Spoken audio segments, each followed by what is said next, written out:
dahulu, bukan tapi dahulu itu berarti memang cerita ini ada gitu. Oke, kalau konon kan ada syak wa syakka antara itu benar atau salah. Dahulu ada seorang raja dari golongan umat yang sebelum kamu semua.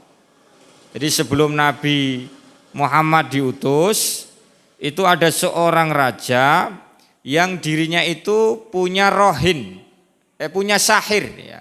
Sahir itu artinya adalah orang ahli sihir. Setelah itu waktu demi waktu kok penyihirnya itu makin tua. Lantas sang penyihir berkata kepada raja, wahai raja yang budiman, sesungguhnya saya itu sudah tua, maka kirimkan anak muda kepadaku, biar dia itu saya kader, ilmuku tak turunkan ke dia. Jadi ilmu gatoloco atau ilmu karangan, ilmu apa itu, jampa-jampi, mantra-mantri, ya. Kalau mantri tidak, mantra saja ya. Kalau mantri kan memang kesaktiannya karena ilmunya dia, ilmu kesehatan. Yang mantra atau jampa-jampinya itu diwariskan kepada anak muda itu. Kemudian sang raja mengirim kepada si penyihir itu anak muda, agar anak muda ini itu belajar ilmu sihir, mewarisi ilmu dari sang penyihir dan menjadi katakanlah kolegan atau pendukung sang raja tersebut dalam memerintah kekuasaannya. Dalam perjalanannya menuju rumah sang penyihir tadi, jadi dari rumahnya pemuda ke rumahnya tukang sihir, di tengah jalan itu ada pendeta Nasrani yang mengajarkan agama. Katakanlah ada mubalik, ada ustadz yang mengajarkan agama. Lah dia itu posisi perjalanan dari rumah ke tempatnya si penyihir itu selalu mampir ke rumah sang pendeta itu belajar ilmu agama, Pak. Terus kemudian baru berjalan ke sang penyihir belajar di sana ilmu sihir. Setiap kali sampai ke tempatnya penyihir, dia itu terlambat, kemudian mendapat hukuman dari sang penyihir. Nah, cerita singkatnya begini, saya singkat. Karena sang pemuda itu takut dihukum, kalau terlambat ke tempatnya sang penyihir, maka dia curhat kepada sang pendeta, rohin. Pak pendeta, kalau nanti saya belajar agama di sini, aku mesti telat ning kono. Wis ngene wae. Angger kowe engko telat nang gone penyihir, bilang saja aku ditahan ibuku. Ibuku banyak pekerjaan, orang tuaku banyak pekerjaan, kon isah-isah kon umbah-umbah dhisik, nyuci piring dan lain-lain. Akhirnya saya terlambat ke tempat penyihir. Tapi nanti kalau pas kamu pulang kembali ke rumah, terus terlambat oleh orang tuamu ditanya, jangan bilang kamu belajar di sini, tapi bilang saja kalau aku di tempat si penyihir ditahan agak lama, ilmunya agak berat, kemudian butuh waktu lama, saya terlambat sampai ke rumah. Nah, suatu ketika, suatu hari si anak muda ini berjalan di tengah kampung. Di tengah kampung tuh ada bukan memedi, Pak, tapi binatang besar, buas, yang dia itu menghalangi jalan lalu lintas di perkampungan di jalan itu. Kemudian si anak tadi mengucap, ini yang mau saya buktikan. Kalau yang benar itu adalah ajaran dari sang pendeta Nasrani itu, maka binatang ini saya lempar batu mati. Tapi kalau saya lempar batu tidak mati, berarti yang benar adalah ajarannya sang penyihir. Kemudian dengan dia berikrar kalau saya lempar batu mati, ajarannya penyihir berarti benar itu. Kalau saya lempar batu kok mati berarti benar, tapi kalau tidak mati berarti bohong. Dia bersumpah atau membuat wa'ad seperti itu. Kemudian betul binatang yang gede tadi dilempar oleh anak muda menggunakan batu, kemudian biiznillah hewan tersebut mati, kemudian jalan kembali normal. Hari demi hari ternyata anak ini tidak hanya punya kemampuan itu saja Pak, tapi dia bisa menyembuhkan penyakit lepra, kulit, penyakit buta dan sejenisnya. Sampai ada teman dekat atau orang terdekat dari kerajaan itu yang buta mendengar kalau ada anak muda bisa menyembuhkan penyakit kebutaan. Terus orang terdekat raja itu datang ke anak itu, kamu nanti kalau bisa menyembuhkan mataku, tak beri ini. Kamu minta apa? Enggak, saya enggak minta apa-apa. Syaratnya apa? Biar sembuh gitu. Dia enggak ada mahar bawa gula atau teh atau enggak Pak. Ya. Tetapi syaratnya adalah kamu beriman kepada Tuhanku, yaitu Allah. Ini asli Nasrani loh ya Pak ya. Bukan yang sudah diselimurkan, sudah disimpangkan, sudah ditahrif, dibengkokkan. Ya. Maka saya mohon maaf Pak, sembelihan Ahlun Nasoro Ahlul Bait yang sekarang loh ya, itu kalau saya kontrovertif. Kalau Nasrani yang dulu itu masih mukminun billahi wa bi Muhammadin, Muhammad akan datang tuh mengimani. Lah, maka kalau Bapak Ibu termasuk sembelihan atau menikah beda agama, maka Kemenak kan melarang itu, termasuk pemerintah. Katakanlah saya nikah sama siapa atau Pak siapa nikah sama siapa tapi yang beda agama kan dilarang. Tapi zaman dulu memang boleh Pak. Karena memang mukminun bi Muhammadin, mukminun billah. Kalau yang sekarang sembelian non muslim lebih baik hati-hati Pak. Ya, karena ini kontrovertif ya, keluar aja dari kontroversi yang ada itu lebih aman. Lebih selamat. Nah, terus si buta tadi betul berikrar aku beriman kepada Tuhannya anak ini Allah Subhanahu wa taala. Kemudian biiznillah dia sembuh. Dia sembuh. Nah, di hadapan sang raja, duduk di samping sang raja yang tadinya buta tadi, sudah sembuh tadi, raja niki takok, apa ya bahasa kasarannya, matamu kok mari ki ling dadekke kowe mari sapa? Terus kemudian Robku. Wah, si raja marah. Apakah ada Tuhan selain aku? Terus marah, kemudian sang yang tadinya buta tadi itu disiksa, akhirnya dia berkata yang menyembuhkanku adalah anak muda itu. Anak muda itu dipanggil, kemudian ditanya, oh sihirmu sekarang sudah sakti ya. Terus kemudian dia mengatakan intinya dia tidak terima kalau ada Tuhan selain dia, sang raja itu yang bengis, yang kejam. Terus sang anak ini kowe ngajari sapa le ngajari itu? Sang pendeta. Pendetanya juga dipanggil, disiksa, diberi siksaan yang berat, al-adza, beban berat dalam hidup, disiksa intinya. Terus si anak karena dia yang menguasai ilmu menyembuhkan, ilmu segala macam itu, ya katakanlah kesaktian, sang anak ini dibawa oleh Algojo ke gunung yang tinggi, terjal tinggi, ke angkasa. Nanti kalau dia masih beriman pada Tuhannya, guaan cemplung kodee. Tapi kalau dia mau meninggalkan keyakinannya, kembali kepadaku, bebaskan dia. Terus kemudian anak muda itu berdoa, demi kuasamu ya Allah, keyakinanku ini, selamatkan saya dari orang-orang ini. Intinya gitu, fima makna nggih.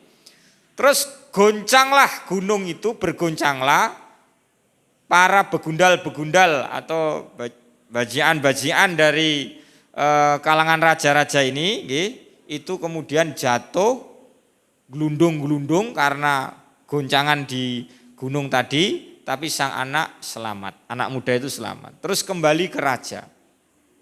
Rajane ya bingung, lah wong-wongku ning endi gitu. Wong-wongmu wis glundung gitu. Terus kemudian perintahkan lagi bawa ke tengah laut. Kalau dia masih nekat dengan keyakinannya, cemplung ko ning laut. Dia sama, ya Allah, dengan kuasamu lepaskan saya dari orang-orang ini. Terus kapalnya terombang-ambing, wong-wong begundal-begundal tadi kecemplung neng laut, tenggelam di laut, kemudian sang anak itu terbebas. Lah kok kowe ra mati gitu loh. Terus kemudian si raja bingung, piye carane mateni kowe? Wis gampang raja, kowe nak pengen mateni aku gampang.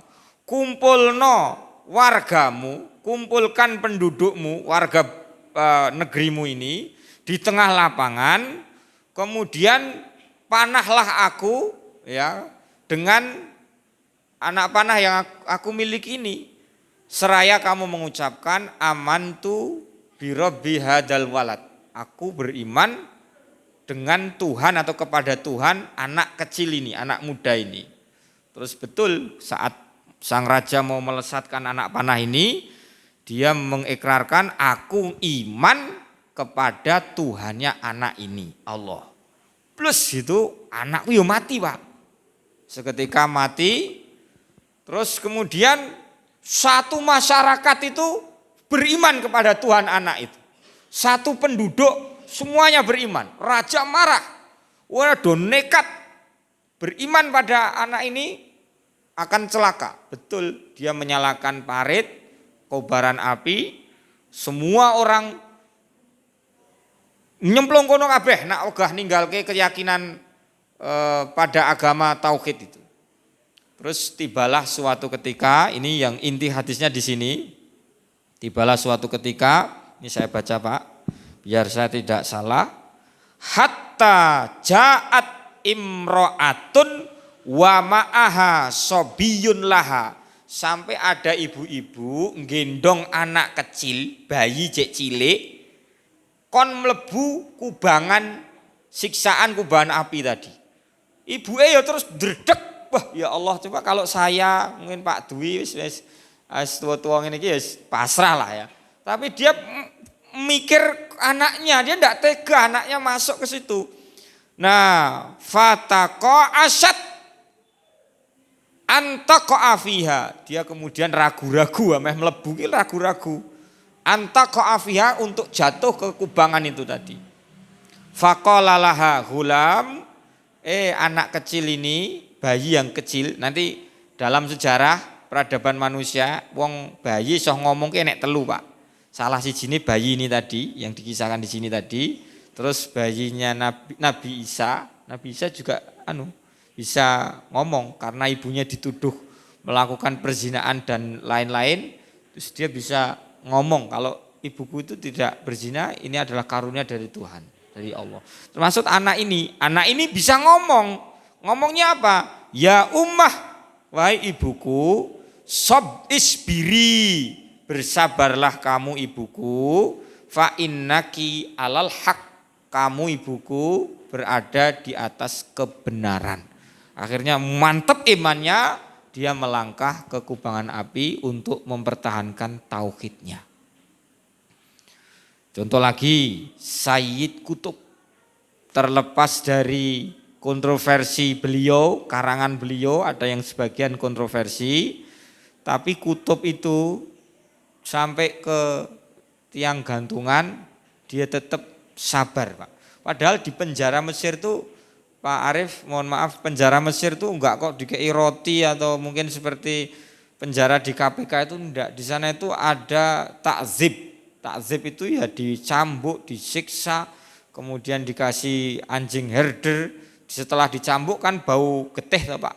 Sementara anjing itu kan senang mambu getih, senang yang amis-amis ya, terus dikasih kalep itu anjing itu disiksa luar biasa.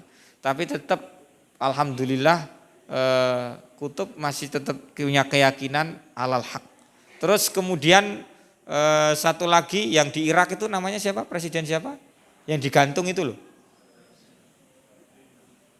Oh iya, Saddam Hussein itu juga sama, sampai ke liang lahat dibuka di YouTube, Beliau itu sebelum digantung, beliau mengatakan la ilaha illallah Muhammadur Rasulullah. Kemudian digantung. Itu juga sama disiksa. Ya Saddam Hussein. Tapi coba sekarang Irak apa damai Pak sampai sekarang Pak. Itu enek pemimpin muslim, komitmen agamanya kuat, membela kebenaran, pengen rakyatnya makmur, orang non muslim, orang-orang musuh-musuh dunia Arab, dunia muslim itu melihat Irak itu tidak suka karena nanti maju nih, nanti kalau dipimpin ini maju. Akhirnya dengan konspirasi yang ada, Saddam dijegal, kemudian dihakimi gantung. Termasuk yang di Libya itu siapa Pak? Gaddafi. Coba saiki piye jal? Zaman Gaddafi wah makmure kaya ngono. Saiki bar Gaddafi turun ya yang terjadi adalah chaos sampai sekarang belum ada istilahnya titik temu, titik damai di sana. Nah, saya juga khawatir kalau Mesir juga nanti bisa sama terus menyusul yang lain. Tapi pendek kata begini, Gaddafi juga ada kekurangan Pak. Gaddafi itu memang kalau dari Al Jazeera sumbernya itu memang there is no freedom karena di sana tidak ada kebebasan. Mungkin ini ya dalihnya Barat juga untuk memainkan isu kebebasan. Kemudian Gaddafi dilengserkan oleh rakyatnya sendiri. Nah sekarang hadis yang nomor 31. Tapi Bapak dan Ibu, saya sebelumnya di sini mohon maaf, saya mau baca syarahnya dulu Pak. Ada syarahnya sedikit kok. Wa fihi anna a'mal qalb la yabsurul haq. Yang paling berbahaya itu bukan buta mata, tapi buta hati. Kalau orang buta hati, dia tidak bisa melihat kebenaran. Wa bayanu syarafis sabri wa itsbati alad din. Dan hadis ini yang cerita panjang tadi itu memberikan keterangan begitu mulianya kesabaran, begitu mulianya orang yang kokoh sabat pada agama. Maka dalam doa maksurat itu ada wiridnya adalah Allahumma ya muqallibal qulub sabbit qalbi ala dinik, ya Allah yang membolak-balikkan hati manusia, sabbit qalbi, tetapkan hatiku ini untuk tetap berada di atas agamamu. Sabbit qalbi ala ta'atik, tetapkanlah hatiku ini agar tetap taat kepadamu. Monggo Pak, Bapak dan Ibu mohon maaf nggih, yang maksurat doa pagi dan petang itu mengamalkan Bu. Itu diamalke wae, engko tak isu-isu apal. Nggih. Itu yang di harga 2.000 3.000 itu kan maksurat sugro Bu. Enten maksurat kubrone nggih enten. Jadi panjang sekali, tapi yang pendek-pendek itu jenengan disiplinkan, dawamkan, rutinkan tiap hari dan rasakan sendiri Pak manfaatnya Pak. Zikir subhanallah, alhamdulillah, Allahu akbar, atau la ilaha illallah, la haula wala quwata illa billah. Kemudian innalillahi wa inna ilaihi rajiun itu kalau didawamkan, dipraktekkan, dilanggengkan, rasakan sendiri efek atau manfaat dari zikir tersebut.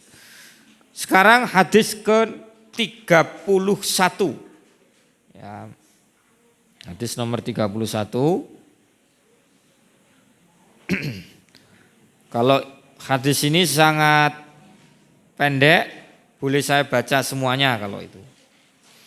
An Anas radhiyallahu anhu qala, dari Anas radhiyallahu anhu dia berkata, marran Nabi sallallahu alaihi wasallam bimra'atin tabki indal qabri. Nabi itu berjalan melewati seorang perempuan yang sedang menangis di sisi kuburan. Jadi enek wong wedok, ada perempuan, dia menangis di sisi sebuah kuburan. Faqala ittaqillah wasbiri. Rasulullah bersabda, wong wedok, hai perempuan, bertakwalah kamu kepada Allah dan bersabarlah. Faqalat, ilaika anni, urusanmu ki apa? Kowe ki ra ngerti ling tak rasake gitu. Dia menjawab seperti itu, innaka fa innaka lam tusib bi musibati walam ta'rifuhu. Kamu laki-laki, kamu itu tidak merasakan apa yang aku timpa dan kamu tidak ngerti perasaanku. Terus kemudian Faqil, ada sahabat bilang sama perempuan itu, kowe ngerti ra? Wanita kamu tahu ndak? Yang tadi bilang sama kamu ittaqillah wasbiri tadi, innahun nabi, dia itu nabi. Nah, karena dia ndak ngerti, kemudian faqalat, sang perempuan itu menyusul ke Nabi dan berkata, lam a'rifuka, aku ki mboten kenal panjenengan ya Nabi, aku nyuwun ngapunten, kula niku mboten ngertos kalau jenengan itu Nabi. Kemudian Rasulullah mengatakan, innamas sabru inda as-sadamatil ula. Sabar itu kata Nabi Muhammad, sabar itu kata Nabi Muhammad sangat terpuji terutama dalam saat musibah pertama datang. Yang dimaksud as-sadamatil ula itu adalah pas wayah yaqaul musibah, musibahnya itu datang menimpa kita, kita sabar Pak. Enggak harus nunggu 2 hari 3 hari. Kalau 2 hari 3 hari itu berarti bukan as-sadamah al-ula. Kalau sadamah al-ula sejak datangnya musibah dia bersabar. Nah, ini hadis riwayat muttafaq alaih Pak. Nah, di sini syarahnya, ini syarahnya sedikit sekali. Anna sawabas sabri innama yahsul inda mufa'aja'atil musibah. Jadi pahala yang Allah berikan kepada orang yang bersabar itu datang saat musibah, awal musibah datang kepadanya. Bi khilafi ma ba'daha, ya, dan tidak datang setelah sehari 2 hari enggak, tapi pas awal-awal jenengan kena musibah kok sabar. Nah, itulah as-sadamah al-ula. Bapak dan Ibu sekalian, ini tentang as-sabru alal bala, sabar terhadap al-bala atau musibah. Ini mohon maaf. Innallaha ta'ala kataba ala ibadihil mu'minina jami'an fil hayatid dunya al-ibtila'at. Jadi Allah memang menakdirkan pada hamba-hambanya yang beriman semuanya tanpa terkecuali, yang kaya, yang miskin, yang alim, yang hobi, yang sehat, yang sakit, fil hayatid dunya, dalam kehidupan dunia ini cobaan-cobaan. Silakan dibuka sendiri Bapak ayatnya. Walanabluwannakum bisyai'im minal khaufi wal ju'i wa naqsim minal amwali wal anfusi watsamarat wa basyiris sabirin. Jadi kita betul akan diuji dengan ketakutan, dengan kelaparan, dengan kekurangan harta benda dan kematian. Watsamarat itu kekurangan buah-buahan, wa basyiris sabirin, dan berikanlah kabar kepada orang-orang yang bersabar. Maksudnya wa basyir itu kabar gembira kepada orang-orang yang bersabar. Walakin Allah Ta'ala kallafa ibadahul mu'minin ayyata'amalu ma'al ibtila'i bisabri wal ikhtisabi wa tahammuli wasabru khuluqun azimun. Sabar niku atau kesabaran itu adalah akhlak yang agung, wa samaruhu thayyibatun fid dunya wa fil akhirah, dan pahalanya sangat bagus sekali, sangat indah sekali fid dunya wa fil akhirah, di dunia dan di akhirat. Itu keterangannya seperti itu Bapak dan Ibu sekalian tentang sabar sabar pada ibtila. Pak Torik, saya tak tanya panjenengan. Ini agak piye carane wong kuwi ben iso sabar iki. Nanti kalau ada yang tanya, Pak Torik, bagaimana orang bisa bersabar? Nah, nanti kalau Bapak membaca kitab-kitab itu ada namanya mu'inatun alas sobri, hal-hal yang dapat membantu kita, mendukung kita untuk bisa bersikap sabar. Yang pertama, sebelum hadis yang berikutnya saya baca, yang pertama, al-imanu billahi bi annal amra biyadi. Iman kepada Allah bahwa segala sesuatu itu karena kekuasaan tangan Allah Subhanahu wa taala. Iman ngoten niku. Dalilnya apa, Pak? Ma asaba mim musibatin fil ardi wala fi anfusikum illa fi kitabin min qabl an tabra'aha inna dzalika 'alallahi yasira. Jadi apa yang terjadi, musibah yang terjadi pada muka bumi ini dan pada dirimu itu sudah tercatat di kitabnya Allah Subhanahu wa taala sejak dulu kala. Jadi ketika kita sakit, ada musibah kefakiran, kemarin COVID-19, kematian, dan termasuk orang yang meninggal dalam kondisi COVID itu syahid. Nanti dalilnya ada di hadis belakang nanti dah. Saya tadi udah baca di rumah, hadis nomor 36 itu orang yang kena wabah, terus apa-apa gitu, dia nanti syahid. Intinya anak syahid. Jadi cara yang pertama itu, Pak, agar kita bisa bersabar, kuatkan iman kita. Al-imanu bil qadar khairihi wa syarrihi. Wong iman yo ngoten niku. Makanya kalau duwe penyakit napa mawon, saya niku nggih ya jangan kula lah, Bu, Pak, Bu. Nggih mungkin yang lain saja. Kalau kula nanti dikiranya saya pamer napa-napa mboten, nggih. Dan saya takut kalau saya itu orang munafik, Pak. Jadi hal yang paling saya takuti adalah kemunafikan. Ana wallahi akhafu minan nifaqi al-akbar wal asghar. Saya takut, Pak. Saya tuh diri saya tuh yang paling saya cemaskan adalah kemunafikan. Tapi kenapa Pak Tore kok enggak sedih? Saya tuh membaca bahwa man aminan minan nifaqi, wong sing ngrasa aman dari kemunafikan, fahuwa munafikun haqqo. Dia itu malah justru wong munafik hakiki ya wong kuwi. Nah, daerah rasa cemas terjangkiti penyakit munafik. Munafik itu kan ada akbar, ada asghar, Pak. Kalau akbar berarti atine kuwi benci mbek Islam. Kan dalam Al-Baqarah orang munafik itu adalah orang yang mengatakan amanna billahi wal yaumil akhir wa hum la yu'minun. Dia mengatakan kami beriman pada Allah, ning hatinya itu ndak. Aku ora beriman. Itu munafik akbar, itu hanya ada di zaman Rasul dulu. Kalau zaman sekarang ada ya wallahu alam. Bisa jadi ada, Pak. Itulah orang yang fidarkil asfali minan nar, yang di dasar neraka itu orang munafik akbar.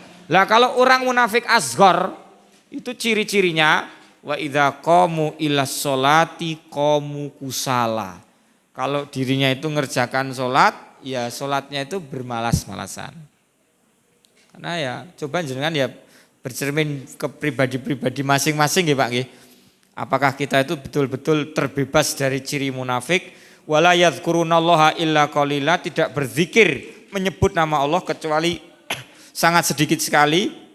Kemudian yang ayatul munafiki salas, ayat apa tanda orang munafik ada 3. Kalau dia bicara dia apa? Berdusta, kalau dia berjanji dia mengingkari, kalau diberi amanat dia berkhianat. Nah itu juga ayat munafik. Maka kita itu Allahumma istilahnya naudzubillahi min dzalik lah ngoten mawon. Kita berlindung kepada Allah dari kemunafikan. Nggih. Tadi iman nggih Pak nggih. Langkah yang kedua, ini penting Pak. Mungkin Pak Soeharto mempraktekkan yang kedua ini. Karena di mimbar sini ada buku gede gitu. Saya tadi kemarin juga ngelihat. Yang kedua adalah mutalaatu siratin nabi, mutalaatu siratil anbiya'i was-sahabati was-solihina alladzi sabaru alal ibtilaat wal mihan al-adimah.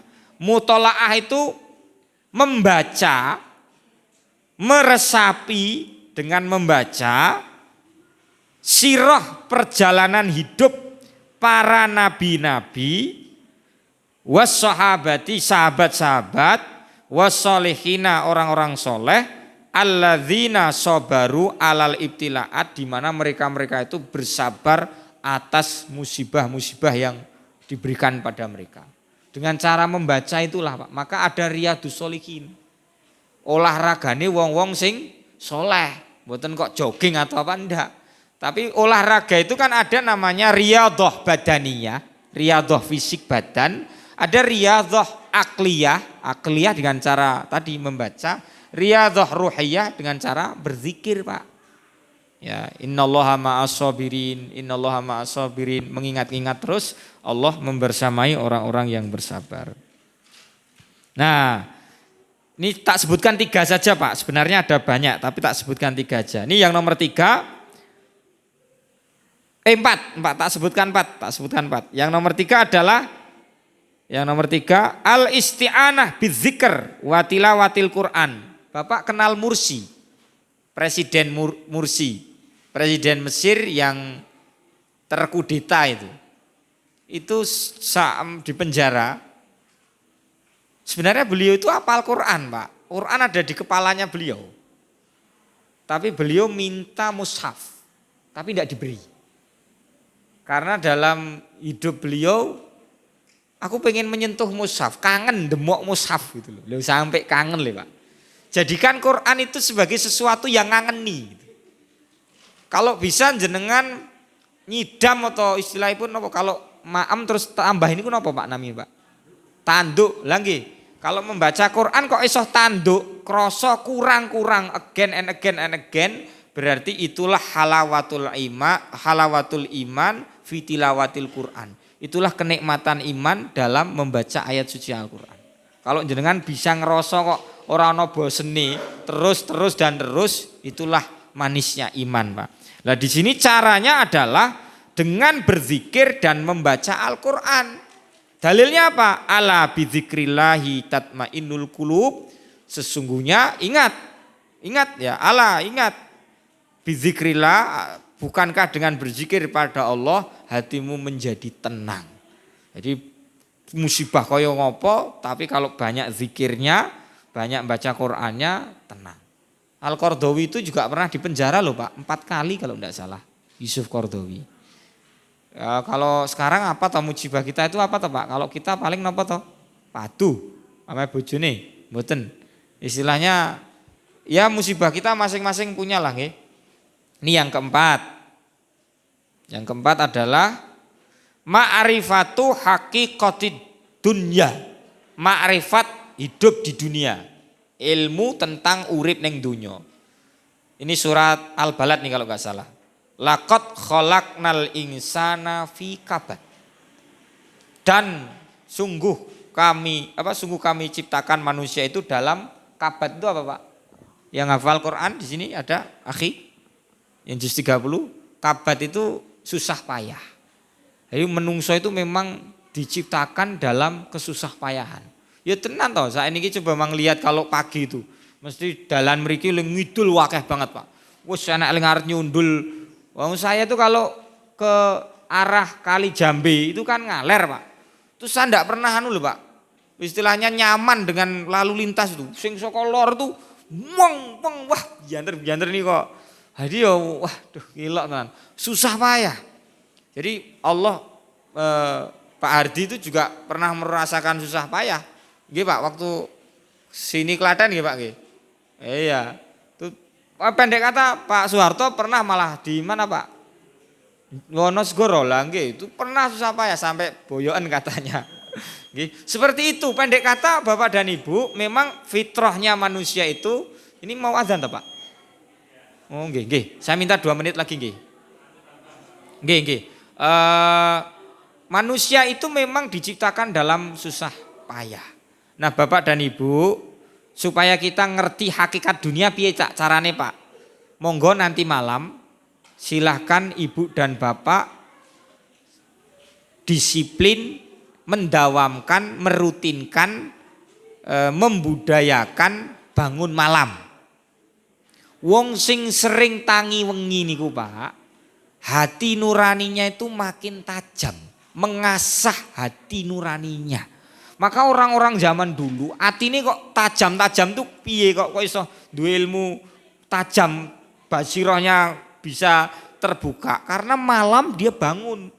Kesunyian, sunyi, sepi, menyendiri itu bisa mengantarkan kita pada hakikat ma'rifat hadhil hayatid dunia. Ma'rifat dari hayah dunia ini. Engkau merenung, oh iya tonggoku kae. Saya ini karena direkam ya. Saya intinya gini, ada teman saya kemarin itu Pak ngantar saya sama Ustadz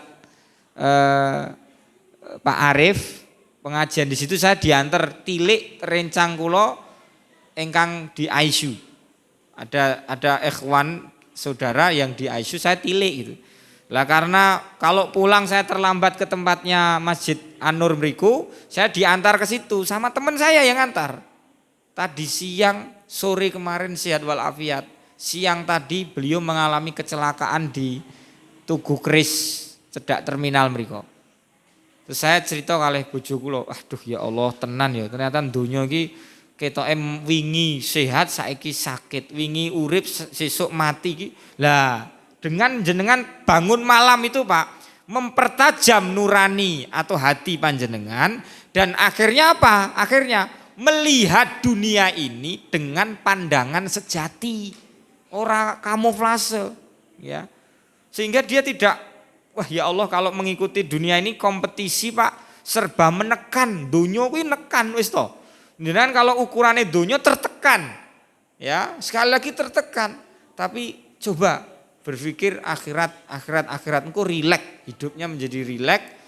Hidupnya menjadi enteng. Dan tadi karena ini mau Ramadan, saya sudah merasa terima kasih. Itu sudah ada spanduk marhaban ya Ramadan, agenda Masjid At-Taqwa di Ramadan ada berapa itu? 9 agenda. Tapi kelihatannya terpotong ya Pak nggih. Nggih. Spanduknya keteko. Oh, bukan kepotong berarti nggih. Nanti diginikan toh? Ah nggih, pun nggih. Ada sampai 10 itu item kegiatan termasuk iktikaf di 10 hari terakhir. Allahumma semoga Bapak dan Ibu menyambut Ramadan besok dengan gegap gembita, dengan senang hati. Mohon ditirukan doa yang saya baca, ditirukan mawon, saya talqin pelan-pelan. Bismillahirrahmanirrahim. Allahumma barik lana fi Rajab wa Sya'ban wa ballighna Ramadan wa sallimna Ramadan. Taqabbalallahu minna wa minkum salihal a'mal. Allahumma innaka afuwun tuhibbul afwa fa'fu anna. Kenapa kok harus wasallimna wa balikna Ramadan? Kurang 3 hari itu enggak oleh ngerti Pak. Jadi belum tentu kita itu sampai pada hari Kamis besok, itu belum tentu. Jadi tetap kita pasrah bongkotan, bersandar pada Allah SWT. Itu saja yang bisa saya sampaikan, kurang lebihnya saya mohon maaf. Harapannya semoga penjagaan ridho berkah Allah SWT menyertai kita semuanya. Allahumma amin. Akhirul kalam, wassalamualaikum warahmatullahi wabarakatuh.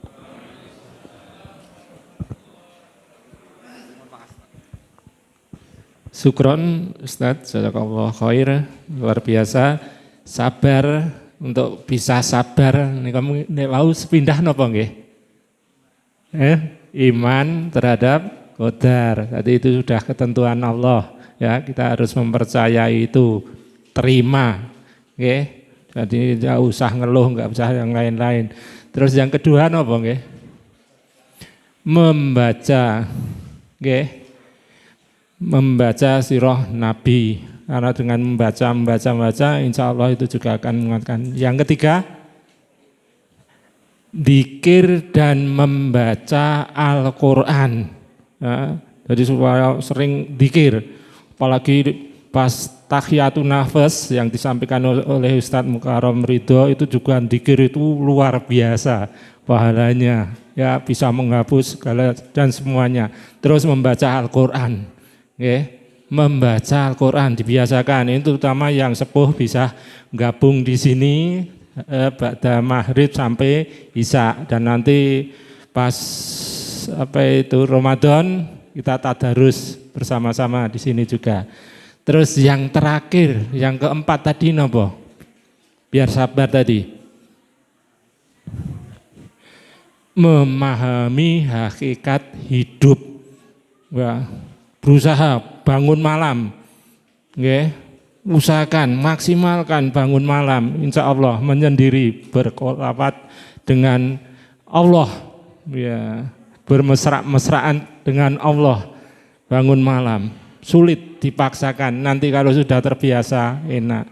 Mengaten, mudah-mudahan ini tadi tips untuk bisa sabar ini nanti bisa dilaksanakan. Karena ini penting, sabar ki piye lah ini tadi sudah disampaikan oleh Ustadz Thoriq Aziz, sangat bermanfaat dan mudah-mudahan yang terpenting adalah kita bisa mengamalkannya. Mengaten, jazakallah khair dumateng Ustadz Thoriq dan jazakumullah khair dumateng jamaah semua. Mudah-mudahan sekali lagi kita bisa istiqomah dalam mengikuti majelis ilmu karena luar biasa, semakin meningkatkan iman kita kepada Allah Subhanahu wa taala.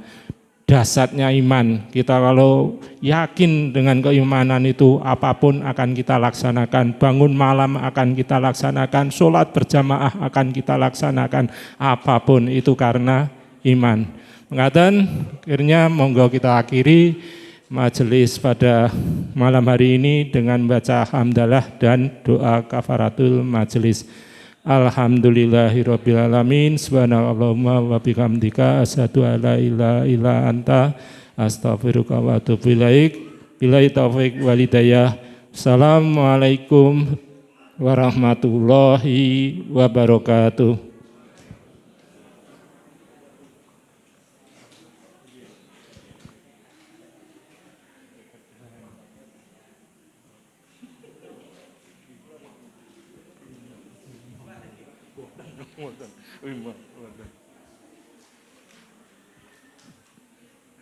Pan, jadi Pak.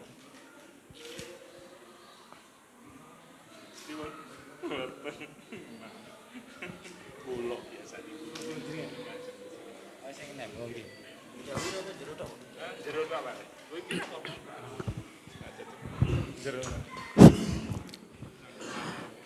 Allahu Akbar, Allah